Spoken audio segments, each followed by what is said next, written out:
Thank you, Marie. Let me just quickly get my camera feed going here as well. So colleagues, we are still a little bit early for the plenary session. You'll see on the schedule it starts at 8:50. On my side, it's 8:36 right now. So we're still waiting for some of the plenary members to come in.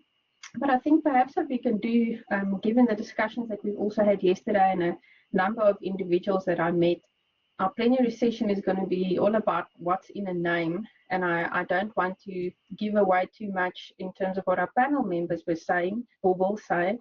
But maybe if we can hear from the audience members. I know I've got some colleagues here that have joined us from TUT and some from WITS. And maybe I can ask you, when you think about the individuals that provide support for design and development of curricula, of courses, of programs, of professional development opportunities, by what titles do those individuals go, whether you are in a higher education institution or coming from a different corporate organization? Maybe if you'd like to comment in the chat pane, or if you are willing to switch on your microphones, then I think that can already serve as a good background for our presenters to also have an idea of where our audience comes from. So just to recap on the question, if you come from environments where you get support for the design and development work and also for professional development, what are those individuals called that provide their support services? Thank you, Jade. An instructional designer. Right, let's hear from the others. And once again, you're welcome to switch on your microphones as well. A learning designer, Ferdows. EdTech, yes. Another educational technologist, Chris. An education consultant, Irene. Learning technologist, Granny. See another ID coming through. Information specialist, that's a unique one. Instructional design interns. All right. I hope they aren't only interns in your institution, Christine. A learning designer, Fundiswa.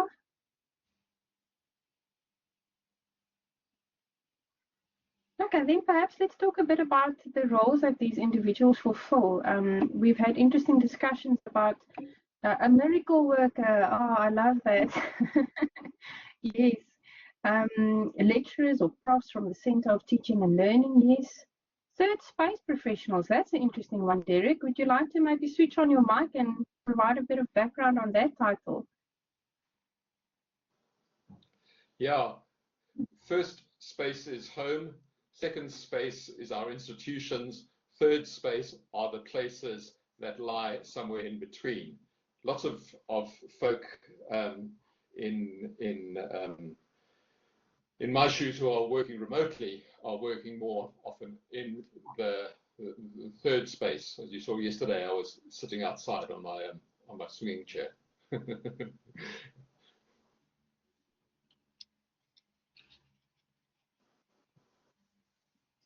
Thanks so much, Derek. Debbie, I see you are here with us, and I think I saw Ferdows is here as well, and we've got Sibongile too. It's just Deadkin, I see that we are still waiting for. Okay, so Marie made a recommendation that perhaps we can ask everyone that's in our room as well, just to indicate what position you currently hold. So I know we've got people joining us from all different walks of life, some being lecturers or subject matter experts, others being IDs or third space professionals. Perhaps let's see in the chats, what position do you currently hold? Program coordinator, I see.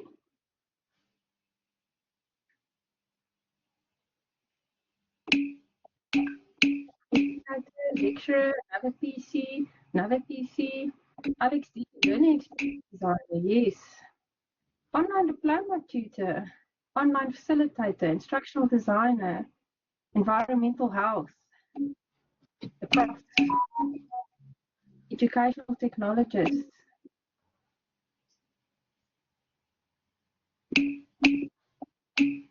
Senior project coordinator, student advisor and postgrad student, medical ed, academic digital content development manager. Wow, Annie, that's a long one. Wonderful, wonderful. And Kevin, also another ID. Rosanna ID. Online information specialist. Albert. Albert, are you able to switch on your microphone? I'd really like to hear about what your position entails. Good morning to everyone. Can you guys confirm if you can hear me loud and clear? Morning, yes. Awesome. Thank you. Yes, as an information specialist online, it's more being known as being a librarian.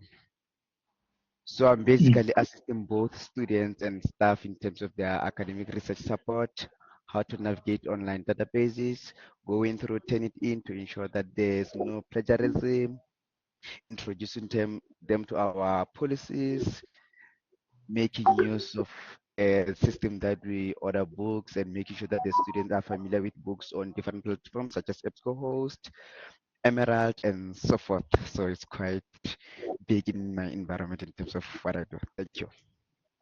Oh, thank you so much, Albert. Yes, such an important role. I'm currently busy with my PhD, so trust me, I know I'm Yes, at the yes, you point are of welcome. doing Turnitin submissions. All Okay. right. Thank you so much, Albert. It seems like all our panel members are here now. Sibongile, if you are ready, I will hand over to you to chair the session for us. Thanks so much.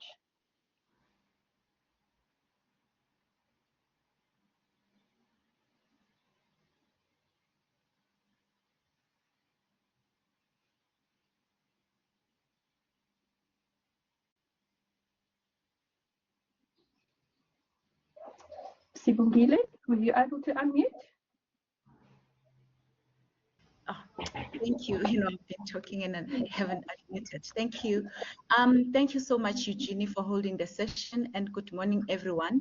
Thank you for joining the session this morning, where we will be discussing about what's in the name. And I am grateful for you, Eugenie, for starting this conversation by engaging our audience in terms of bringing in the different names, because different institutions, different corporate, different businesses, they use different names in terms of what I will call the instructional designer. They call it learning designer, they call it course developer, you may name it. So I am quite happy that even today, some of the participants indicated some of the new names in this. So what we will do in this session, we're going to unpack and see what actually is in this name. What is the role? What is it expected of a person in this with this particular name? And what do we envisage so that when we go back or after this session, we have to have something that we take away from this session.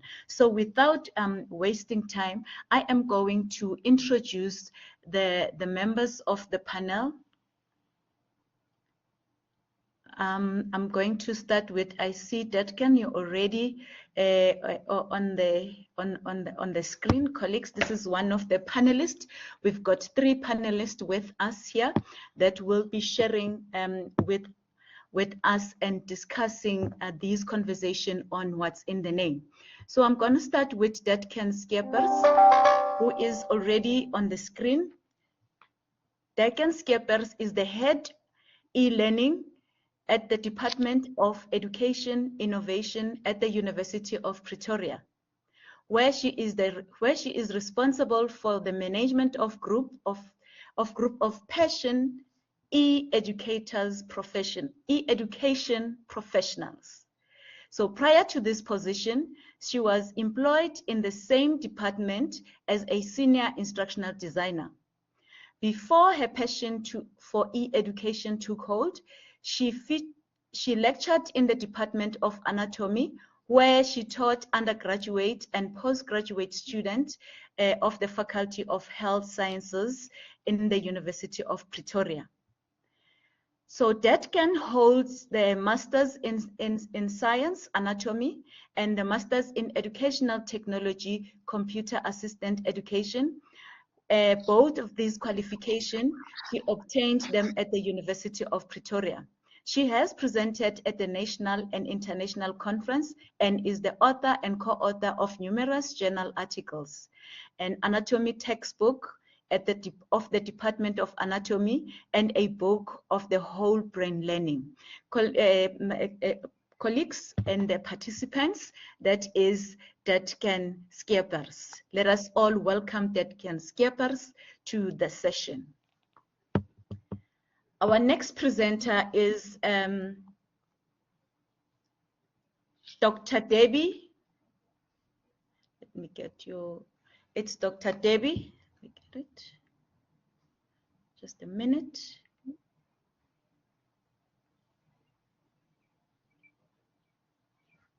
Okay, got it, got it, got it.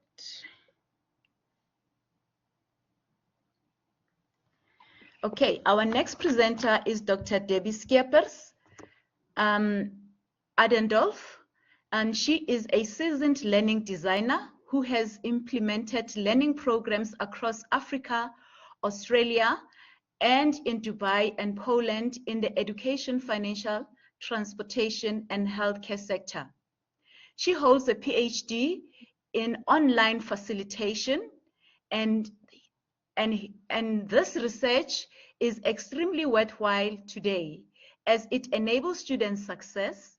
The given categories defined are mediator, administrator, social supporter, instructor, and coach.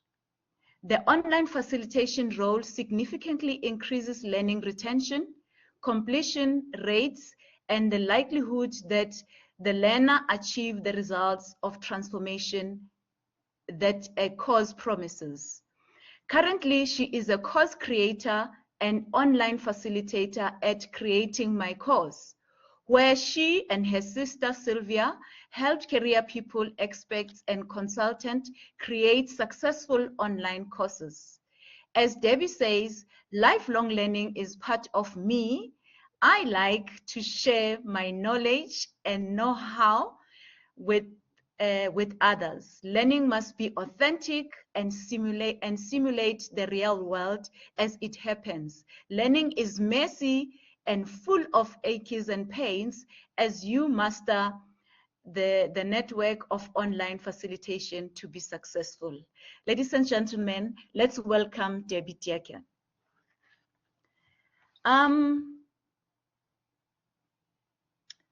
Do we have Tasmin? Tasmin? Yes, she's there. She's there. Okay. Let me. Tasnim. Tasnim is from Tasnim Jaffa, is a senior project coordinator and a learning designer at the University of Cape Town in the Department of Center for Innovative in Learning and Teaching. Ladies and gentlemen, let us welcome our panel of discussion as we're going to start with our discussion and engaging on a topic. I am going to request all the participants to open their videos as we engage in the discussion.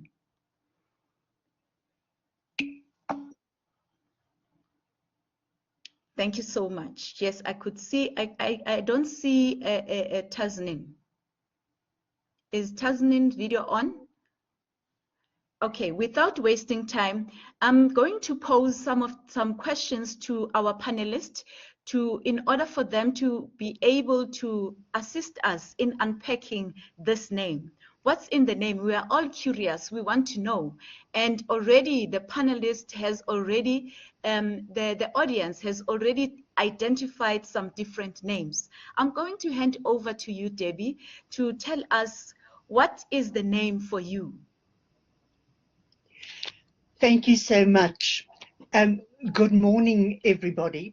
I think this minefield is a bit muddy, it's murky, it's messy, and I think we have ourselves to blame because we are using these different titles so often, and actually people don't know exactly what we are doing, what we are actually doing in our job. And often it becomes a boiling pot, especially if we bring in the IT world of the programmers and the developers web page designers because they think that learning experience designers are inferior. What I think, there are various names, and we came up, I think, with a total of about most probably 15 or 16, 17 different names. But I think what is important is that we all look after learning in some or other way for the students. Now, I was asked to look at learning strategists, and that would be people that in the academic world would look at strategies, study skills, and research and analysis techniques so that people know what to do in their various courses. Then the content developer is the title that I think is closest to what we do as instructional designers and learning experience designers, where you receive the storyboard to develop the learning material and other digital and physical content. And that includes blog posts, articles, podcasts, videos, as well as infographics, information graphics that you have to make. Then the curriculum coordinator is most probably a member of the teaching team, and this person largely fulfills an administrative role, ensuring that the curriculum is followed. And then my passion, and I'm so pleased some of the audience members have come up with this name, the online facilitator. Because in this day and age in which we are, you have to have support in the online world. And this is my baby. This is where I have a lot of emotion and feeling in this role, because we humanize the role a little bit. We are working in the online world, but we need some support, administrative support. We need social support. As a mediator role, we also need specific rules of the game in which we play. We have to set etiquette rules. And then as an instructor part, we're not taking over the instructor role of the professors or the subject matter experts, but we may create extra course activities and grade some assignments. And then the big thing is there to have some fun in the learning space as well. Thank you, moderator.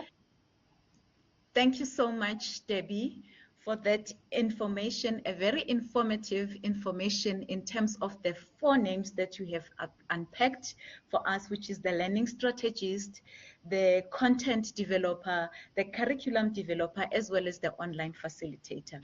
I'm going to hand over to Detkan, who is also going to tell us what's in the name for her. Good morning, everybody. I just want to make sure you can see my video properly. I'm unsure if I should share my video or my camera at this stage. Can you just let me know what you prefer? Yes, we can see your video and we can hear you loud and clear. Wonderful. So at the University of Pretoria, we basically have quite a number of titles. We have a group of instructional designers, which is the age-old terminology that is used for our field. Then we have an educational technologist. We have a few e-learning project managers. At the online environment, people who are developing only online courses, they call themselves learning designers. And then we have educational consultants. And each of these roles, someone the other day said it's a very artificial distinction between these two, between all of these roles. We work intertwined with one another, trying to find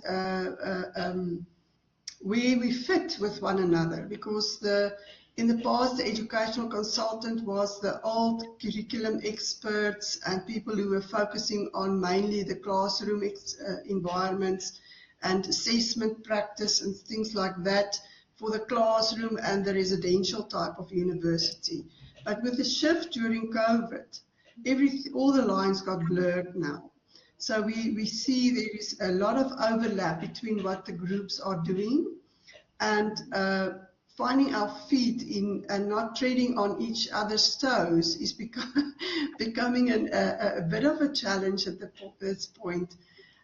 Personally, if I could have my way, I think a learning designer or a learning experience designer is more of an accurate description of what we do, because if we look at the semantics of these things, instructional becomes a very behavioristic type of look at what education is, and just making a difference, having a difference between what happens in the classroom and what happens online in a hybrid environment like ours is very artificial. I think it's a unit. Learning is for a student basically one thing that happens. So they don't care about the environment in which it happens, as we have artificially broken it into as we've developed. So I think one should really think carefully about who we are and what we want to do. In our environment, the educational technologist is basically the person who is looking after the technology that is used for education. So that person looks after our learning management system, all the integrations and the technical part of the work. But that person also is not an IT person. And for us, yes. I'm gonna ask you, because you are now moving on to our second question, where we will be defining the role. It is good that you have already identified the names, because we just want to unpack the names for now. And then we'll move on to the next part, where we look into each name, and then we also unpack each name. What is actually this person is supposed to do? What is the role of this person in the institution?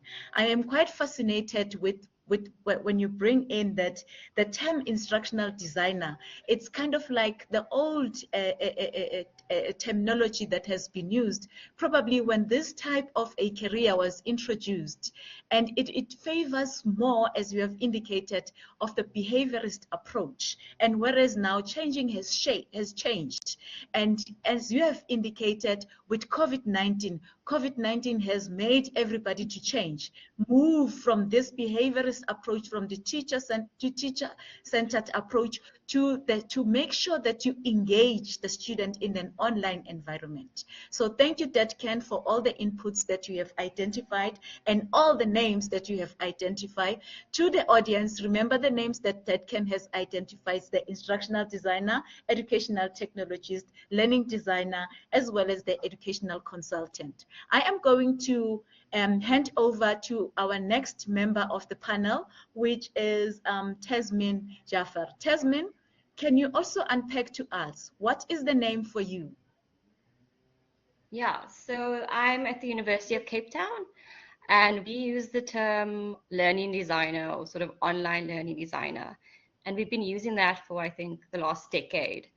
And it's really, as Debbie said, the role is messy. You're sort of a jack of all trades, which we'll unpack in a bit. And you do play this mediator role with your subject matter expert. So we've largely focused on that as our name. But I also like what Detken said. We have seen a lot of people go from learning design to learning experience designer, because the argument is that you can't design learning, but you can design an experience. And I think I'm also in preference of that term, because it also brings in the user or the student or the employee much more. Yeah, so I'll keep it short and sweet. Thank you so much, Jennifer. Tasmin, for that introduction in terms of defining those three terms that you have just discussed with us. Colleagues, I'm going to go back again to the session that I have forgot to introduce myself. How is that? As the chairperson of this plenary session. I am Dr. Sibongile Simelane Mnisi from Tshwane University of Technology. We are the ones who are still holding the old name that Ken has just indicated, this instructional designer. But as the instructional designer in our institution, we are holding this messy role. Our role is messy in a sense that we are jack of all trades, as we have indicated at Tasnim. Because as instructional designers in our institution, it is expected of us to do instructional design. We have to design first the online courses. We have to conduct teaching and empowerment, which are the trainings for the staff. And we do just a little bit of student as well. And we have to do liaison and marketing. It's upon us as instructional designers to market ourselves as well in the institution. And then part of that, we had to engage in research so that we stay abreast with what is happening in the digital environment and in teaching and learning. And we also do the project management. And lastly, the new role that we have now is that of leadership, because we are assigned to faculties, so we have to lead in terms of this online and digital transformation in the institution. I'm going to keep it there, and we're going to move on to our second question, which is quite interesting and quite fascinating. Our second question to the panelists is, now that we have identified, let me get my questions. Now that we have identified different roles, which is, okay. We have identified different roles, and the panelists, for the sake of this discussion and for keeping it simple and easy for us in order to have a way forward, I'm going to request them to stay with the names that they have defined. I know there are quite a number, as we have indicated that we came up with more than 15 names, but for the sake of this discussion and the time that we have, we're going to limit to the certain names. Please don't say why we are excluding this and that, but we will engage you as the audience, and I see there is engagement on charts. Now, moving to our second question. Our second question is, what is the role of each name? And while you define the role of that name, can you also indicate the minimum task that this person does? So I'm going to repeat the question. The question is, what is the role of each name? You look into the names that you have, tell us the role of these names, and indicate the minimum task that this person holds. Let's stick onto those questions. Let us not move on to the next question. If you move on to the next question, I'll come in. Yes, I'm going to start with Tasnim, because you're already on the screen. Sure.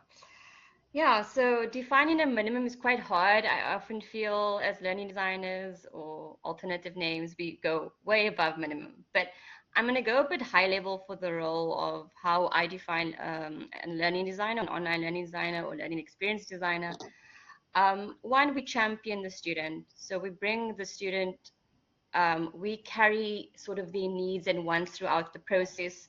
More than often, we don't have the student with us throughout the design and development process. So we are the champion when we are mediating with the subject matter expert. But obviously that will differ depending if you have a co-creative process. We guide and facilitate the design process, and that comes back to what Debbie said about mediation. We are very much a mediator, negotiator. We often make suggestions about what they can do to improve their design. However, they are the final decision makers on what the design actually looks like. So sometimes we win our negotiations and sometimes we don't. And we use evidence-based theory and practice to inform what we say. So when we are making recommendations, we often use something that we've experienced or that we've read about or researched to make our recommendation, and it doesn't really come out of thin air. So I sort of narrowed it down to those three things, but I think, so it's championing the student, guiding and facilitating the design and development process, and in using evidence-based practice and theory. So that's very high level, and obviously if I were to go in detail, you'd get into storyboarding, personas, the blueprint, etc. Thanks. You're on mute. Thank you so much for that contribution. I am going to hand over to Debbie. Debbie, what's in the role? What is the role of each name? And indicate the minimum task of this role. Yes, over to you. Thank you so much. I think we wear many hats and we work on a continuum. I think the first thing that is minimum requirement is we're always part of a team. So team skills, coordination, communication, adaptability, and decision making is very important. Also, so that the team skill of working together as a team, and these days they also say that that is one of the most important competencies to be able to work in a team. Then you are also a communicator. You have to possess strong written and verbal skills to communicate effectively with clients, collaborators, and learners. Then you get to the content creator part where instructional materials need to be developed in a various range of learning environments. Now, I was only fortunate to be a part-time lecturer at a higher education. I actually come out of the corporate world, and there it's a very strong process of what do you do here and who do you hand over to. So the collaboration is very important there. As part of being a content developer, you also these days have a curator role that you have to play. You collect, organize, and share relevant web-based content. You don't start from scratch all the time. And then the course designer, the course creator, as Tasneem said, in the faculty world, it works a bit different than how we do it in the corporate world. But in the corporate world, you really have to know what is going on the learning management system, and you cooperate in the ID world, the course design task, the curriculum development, and storyboarding. And then the role that you were also speaking about, Sibongile, is the project manager role. You have to be a good project manager as an ID as well, because you work with subject matter experts. You have to manage client expectations. You must keep the project on track, within scope, budget, and delivered in the correct time. So all of this is up and down on this continuum that you have to play the role. So we are wearing various caps. Thank you. Thank you. Thank you so much for your contribution, Debbie. And I like what you concluded with of the defining the role of the project manager. I'm going to zoom into chats. While we were discussing the names, somebody said he likes he likes the learning experience designer. You know what? If we could transform and be called that, so that's what they liked. And also another participant says learning designer or instructional designer deserves a more recognition in their institution than they often get. This is true, particularly in research-focused institutions. This is not just an issue in South Africa. I have had this form of colleagues across several USA universities. It is true, and we're going to engage with this as we progress with our discussion. So let me give to my third panelist to unpack this question of what is the role in each name and indicate the minimum task, and that is Detken. Thank you, Sibongile. Our university has moved, and I hold a different philosophy regarding the role of the lecturer and that of the instructional designer. In my opinion, every lecturer is basically and should be an instructional designer or a learning designer. And having that focus, we have shifted our work to start developing the autonomy of the lecturers more. And we try to infuse a little bit more of theoretical knowledge and then with the technological skills during our academic development that we do with our lecturers. And that has worked well for us, and we have now lecturers who are quite mature in their use of the system. I use the terminology of they just shifted gears with COVID. It wasn't as if we had this emergency online teaching. It was just, we shifted to online teaching. It was gear shift and there we went. It was a little bit of work and we were okay. It wasn't a big crisis in our institution to go online because our lecturers were more used to using the environment and used to developing good things for their students. I do agree that there are various levels of practice. I'm not negating that, but we do not develop for our lecturers so much. We enable them to develop their own environments because it's part of what they have to do. With our maturity of our lecturers, we have seen that the levels of questions that come our way has shifted, and we have to find answers to very complex teaching problems for them within our institutional LMS. And we also, with that, that's the focus on the lecturers in their support of their students. But we also have a very strong institutional focus within our group where we help the institution evaluate new software and systems that to determine its suitability for institutional implementation. And then we develop everything must be ready for whenever we move to something new, so that the lecturers are there with full support when we go over into a new environment. Our educational technologist focuses then on the technology side of the LMS and the integrations. And our e-learning project managers, we've divided our team into, they have specific focuses. So there's a training team, an e-assessment team, and then we also sometimes develop mobile apps. And there is a project manager who manages then the work done within these teams to support me with that management of it.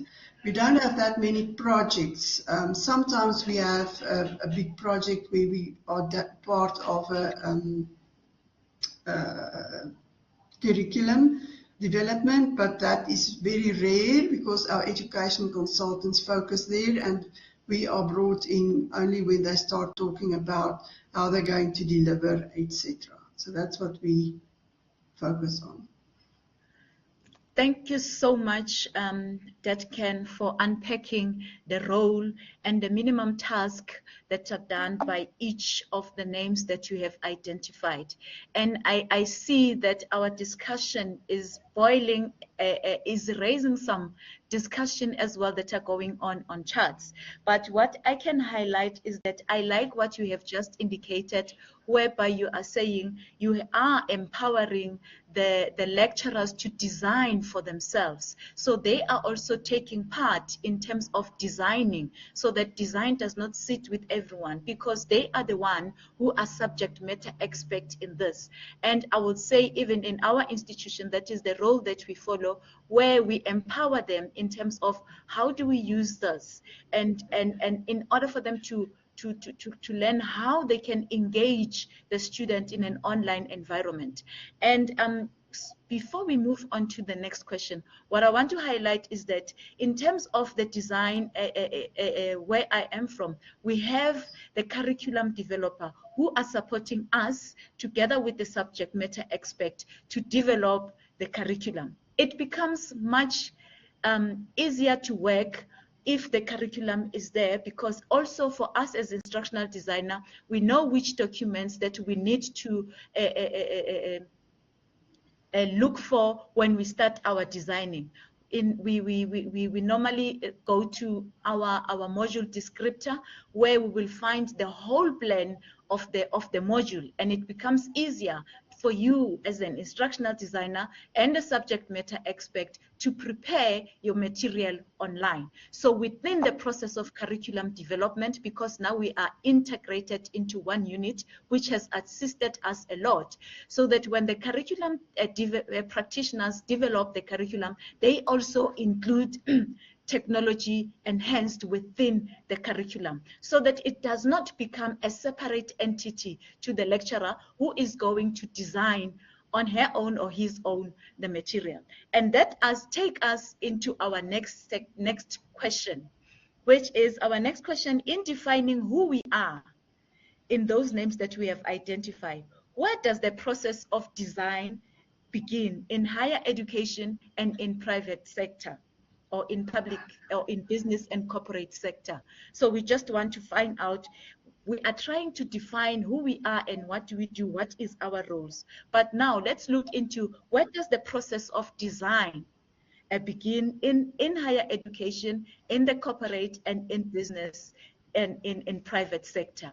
I'm going to start with you, Debbie.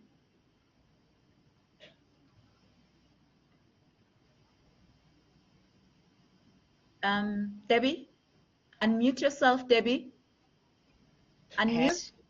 Thank you. That's right. In the corporate world, of course, and that's the field that I am talking about. In the corporate world, the instructional design process begins with, there is a new skill that has to be taught to the people. There is normally a specific target population that needs new information, and then we bring the project is brought to the learning and development team, and they decide whether it will be outsourced or we will develop in-house. If it is outsourced, that is normally the soft skill type of learning, and the technical stuff that we know in the corporate, that stays in-house, and we design that in-house. But once again, it's a whole project team that needs to be put together, and you have to write a proposal. The proposal must be looked at with all the various learning outcomes that have to be addressed, and which gap in the learning experience must be closed when this new piece of learning material is created. So that is the type of process that we use in the corporate world. And it basically goes for new systems, updates to existing procedures and training sections, compliance training, and then a new skill set. Thank you so much. Thank you so much for your inputs, Detken. I'm going to wrap it up when everybody has responded to this question. It is quite interesting what you have just discussed with us and shared with us what is happening in the corporate environment, because I am from the higher education environment, and it's good to hear how things are taking place in terms of the roles and the names that we are speaking about, and the process of designing in the corporate. Do we have some some relationship in terms of how we do things, and in terms of how we are naming the things, so that we get a cause? I like when you say that looks into the gaps in the learning. And then thank you for that. And then we're going to move into to Tasnim. Tasnim, in defining who we are, where does the process of designing begin in higher education? Yeah, so I'll look for what we do in my department. So typically the way course development or program development starts is that teams would, I think, often have to get accreditation. So there's a whole process that happens before it even arrives to us. There will be an accreditation process, which often includes your descriptions, your learning objectives, and a high-level idea of what you're going to do for the course or program. We then have a course development manager who sort of filters that process and go through to the course development manager before a project is agreed to. Only once that happens does the learning designer come in. So we often get the proposals or the outline of what they want to achieve with the course or program, and then start a workshopping process. So we typically follow, I think it would be safe to say, like a typical ADDIE process. In the first phase, we always do a few workshops. We go through the description, learning objectives, their target audience. We develop personas on who their students are. We relook at the high-level storyboard, because often when they applied for the accreditation, things have changed slightly. So we have to almost re-go through that process to ensure that what they want is still the same or it has changed. And we typically have a few workshops before we get to a high-level blueprint of what the course looks like, before we go into detailed content development around, if they're making videos, we facilitate the scripts and the graphics that need to be created and content that needs to be created, the instructional text. But like I think it was Detkin that said, we aim to enable and empower. So we don't create content for people. We don't get textbooks and then make stuff from it. It's the subject matter expert or the lecturer's job to do that, to create the content, to be the owner of the content. We facilitate that process. So we have analysis, we collect requirements, once that's sort of settled, and often you never sign for storyboard 100%. I'm not sure if anyone's ever experienced this, but you will always go back to an earlier phase because you need to iterate as you see something doesn't work in the design anymore. We do content development, we build, or we have people help us build, and then we go into sort of evaluation and quality assurance. And then obviously once the course has run, we do evaluation and maintenance on courses. Thank you so much, Tasnim, for your inputs on this process, the whole process. I like the process where you ended up by indicating that you do the quality evaluation. And this quality evaluation, and I hope that it's when you evaluate the courses that now you have designed and developed, even if the lecturers are designing for themselves, it is quite critical that they do the quality evaluation of the design and the developed course before they do the implementation, so that they do a check on before I run this with my learners. Is everything in place? And for those who are doing it for themselves, that those are the lecturers, like Detken has indicated. Now, Detken, we're going to move on to you with our third question, and is in designing who we are, in defining who we are, where does the process of designing starts in higher education? Yes, we are involved in design of learning more when people come to us with something like a mobile app or something like that. So then we will do the full ADDIE process as described by the other participants, and we would then go through everything. We often do a little bit of development, and then we release the app, or that part of the app that was developed, to the students and get feedback from them, and then make enhancements and continue with the rest of the development as with the feedback that we received from the students. We develop ourselves in Articulate Storyline. We don't have developers that help us, but we do not actually publish our mobile apps on the App Store and Play Store. There's just so many things related to that, and it becomes quite the permanent upkeep of that takes us too much time. So what we do is we just release these apps through our learning management system, and then the students can continue using it even if the app stores have their own processes that they go through. For the other design work that we enter in is when lecturers come to us with problems that they're experiencing. They cannot figure out how to actually do something in the technology field. They have a plan that works in a classroom, but how do I translate this now into the online environment? So then we would sit with them and think through the plan that they had and try to solve it and make suggestions to them on how it could work, and they make the decision as to how they will implement it.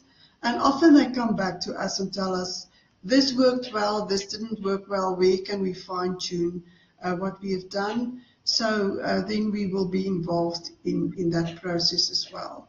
We've had one incident where a whole curriculum was changed, and there we had long discussions with the lecturers during the curriculum phase, and then training session on how to use the new format that would be rolled out across that whole curriculum, and also sessions in which they gave feedback to us. We built courses for them to showcase exactly what the students would experience while teaching them the context of what they would actually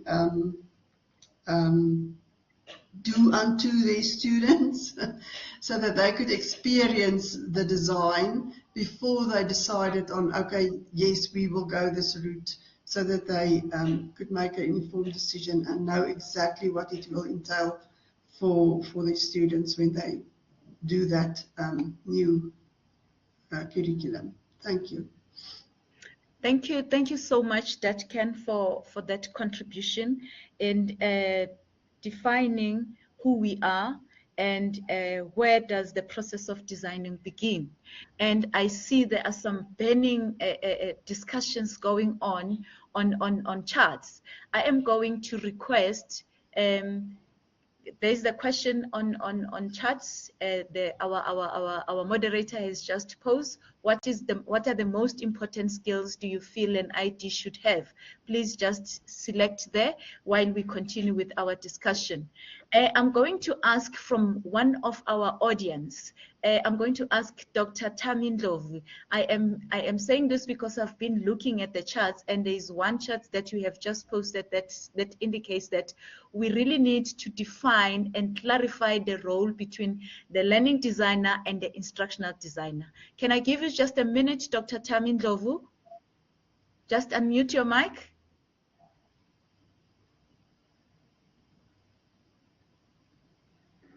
Yes, good morning, colleagues. From my experience, colleagues, I really think that because the lines are quite blurry. Can you hear me? Can you just? Yes, we can hear you. I was wondering if you have an access to the video so that you also show, sure. or you don't. We'll appreciate if you could do that for us. But if not, you may proceed. We can hear you loud and clear. Okay, I'm just trying to open the video. You're about to show yes. Okay, it doesn't give me an option. Okay, it's fine. Just continue with audio. We can hear you. Yes, definitely. Okay, now, for me, what I've experienced in my institution, I'm at the Northwest University. That's where I'm based. So we have quite a huge team of educational technologists. But within the team, like the role itself is educational technologists, but they do different things. They are learning developers and they are learning designers, right? And then we have a team called instructional designers. And then we have academic developers. So there's usually a huge conflict as to what one person does when we are developing, when we sit down with the lecturer now, because the lecturer has this team of 4 people that they have to sit with. I'm excluding graphic designers deliberately, but this 4 team that has to help the lecturer design and develop a module, right? When we sit with the lecturer, so we don't even know what is one supposed to do, because in my view, if we have all these people, actually their work somehow they might do the same thing or similar thing, and it becomes a huge challenge regardless of the process that we follow. Whether we are using an AD to design is still difficult. Even right now I'm tasked with developing the handover process to say at the analysis phase who should be involved, when do we then involve the learning designers, when do we involve the learning developers, at what level do we involve the instructional designers. So I would like to find out from colleagues how I've been listening to interesting discussion. I would like to learn from other colleagues how they handle such things because it's becoming a huge challenge. Thank you so much, Dr. Tammy. You have also already posed the challenge that you are experiencing in your institution while we are trying to unpack and define the names and the different roles and the different roles that these people are doing. But you could see that in practice there is quite there is no a straight line in terms of who does what. Maybe from a panelist, anyone would like to respond to Tammy? Just 1 minute to respond to Dr. Tammy Ndlovu from the panelists. I'm going to attempt this. We also had something like that happen in the corporate world. And depending on which model you use, the instructional designer, the learning experience designer really looks after the end-to-end process of ADDIE: analysis, design, development, implementation, as well as evaluation. But when we get to specific development of intricate videos or storyboards, then we bring in that specific skill set to create a web page or to make a video clip or a voice clip where you use professional voices and you shoot a video clip in the studio for practical purposes or something like that. But strictly speaking, the instructional designer, learning designer, is responsible for the end-to-end process. Thank you so much, Debbie, for responding to that question. And I hope, Dr. Tammy, you will go back to your institution and maybe rethink and relook in terms of how we do things and start defining, you know what, the task for these different roles that you have, because there is really a blurry line in between in terms of who does what. We are also in that dilemma where we have also instructional designers in the different environment and in us here. And then in terms of who does what, and then it becomes like we didn't know up until we had sit down and then we defined exactly what is actually these two departments which the instructional designers do. So it is quite important that as a department you sit together. Okay, colleagues, to wrap up the question of the process of design from the corporate and higher education, what we have picked up there is that what is the most important thing is that nobody works in isolation. Teamwork is the one. And whenever you receive a project, the project requires different roles to be in place in order to produce a product at the end. And in order for us to do this, I liked when they say the instructional designer or the learning designer is the one who oversees almost everything. But all of these, we are guided by the ADDIE model, because we still need to bring in the principles of instructional design. And I liked when Tasmin indicated that they also make use of the ABC learning design, which played a very huge impact in the institutions whereby lecturers were not using online at all, moving them from taking their activities to traditional way of teaching to an online environment. Colleagues, without wasting time, we're going to move on to, we can discuss this more and more and more, but we have time constraint in terms of this discussion, which would lead us to move into the conclusion. Now we're going to have some concluding questions, and I'm going to pose this to our panelists to conclude the discussion. In the conclusion, I would like my panel to respond to this question: who are we designing for? And what skills do we intend for this person to possess? Let's start with this. We're going to conclude with two questions. So let's start with this. First question is, who are we designing for? And what skills do we intend for this person to possess? I'm going to start with Debbie, because you're on the screen. We are doing whatever we are doing for the student. This is all student-centered. So whatever we do as instructional designers, learning designers, you name it, we work from the side to make the student strong and successful. Thank you. Thank you so much. Soft, it was short and sweet and straight to the point. Our core business is in the center. Who is the student? And we have to make sure that we involve the student by developing the activities that are student-centered. I'm going to hand it over to you. Who are we designing for? And what skills do we intend for this person to possess? So yes, I agree absolutely with Debbie that we design for the students, but in a higher education environment, we work as instructional designers basically through lecturers.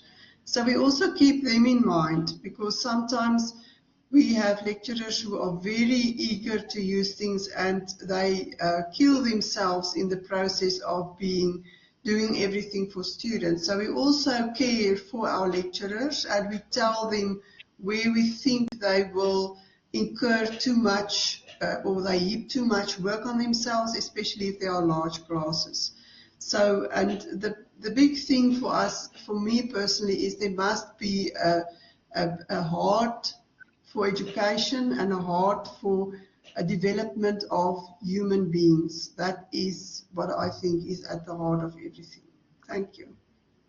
Thank you, Detken. I like when you touch on the soft skills that we need to bring into this environment when we design, and especially in the cases where you are designing, the lecturers are designing for themselves. So we are talking about the pedagogy of care, where we need to bring in this care even in the online environment to ensure that we still put them in the safe environment where they will feel comfortable in designing, where they will know that even if I've made a mistake, I know that I still go to Detken's department for the support. And as the panelists have indicated, that in most of the time we are there to support and provide guidance. And I'm going to hand over to my last panelist member to respond to this question in conclusion, to say, who are we designing for and what skills do we intend for this person to possess? Yeah, so I'll keep it to the first part. I mean, my colleagues have said something, you know, the most important. We're designing for the student, and at the same time, we want to keep in mind the other people in the team. So not just the subject matter expert, but also the administrators, the tutors, anyone who is involved in the design, development, and running of the course. And when we take a pedagogy of care approach or ethic of care approach, we want to be inclusive of everyone while optimizing the student experience as far as possible. And I saw in the chat, how do we bring students into the experience? You know, if there are opportunities and you have to push for this, it's not going to happen naturally. Bring students in, get them to test designs, get them to come into the workshops that you have at the beginning. And that's the way you can bring the student voice in earlier rather than only when the course is launched. Thank you. Thank you so much, Debbie, for responding to that question, because I saw it as well on charts. And I see that I think it's we are at the end of our time. Eugenie, am I right? Yes, Sibongile, thank you so much for chairing the session and for guiding the discussion. We really appreciate the time and effort and preparation you've put in. And thank you as well to each and every panel member for being here. Before we sign off, just a quick reminder, you'll see that our colleague Tapisile has indicated in the chat that at Kuma, we'll use Kuma Space for our lunchtime hour. And when you are in that environment, you'll find that there's the option to sign on for competitions where you can win lovely prizes. There's also the option of the lucky draw. There's a link that's available for you. And also you can vote for the best presentation for the day, and that individual will also get a prize. So please don't forget about those environments. Remember to leave this hall, go back to the program and sign on for a new link for our next presentations. Thanks so much, everyone. Thank you. Thank you so much, Eugenie, and thank you so much to the panelists and the audience for engaging with us. And thank you for facilitating and moderating. Thank you, Tasneem.